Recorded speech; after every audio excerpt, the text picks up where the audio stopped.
ମୁଁ ତା ଉପରେ ବେଳେ ବେଳେ ରାଗିଥାଏ, କିନ୍ତୁ ତାକୁ କହି ନଥାଏ। ଏମିତି ବହୁତ ଥର ମୋ ସହିତ ହୁଏ। ମୁଁ ତା ଉପରେ ରାଗିଥାଏ, 10 କି 15 ଥର ମେସେଜ କରିଥାଏ, ଆଉ ଯେତେବେଳେ ତା କଲ୍ ଆସେ ସବୁ ରାଗ ଭୁଲି ସେଇ ମେସେଜ ସବୁକୁ ଡିଲିଟ୍ ଟୁ ଏଭ୍ରିୱାନ୍ କରିଦିଏ।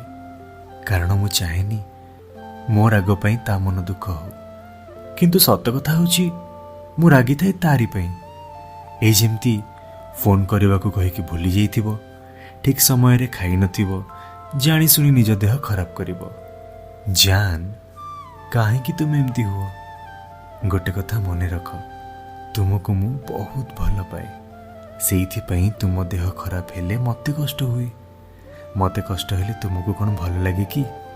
ସତ କଥା ହେଉଛି ମୁଁ ତୁମ ଉପରେ କେବେ ବି ରାଗିପାରେନି। ସେସବୁ ଅଭିମାନ ଥାଏ। ମୁଁ ତ ଖାଲି ଏତିକି ଜାଣିଛି, ମୁଁ କେବଳ ତୁମକୁ ଭଲ ପାଏ।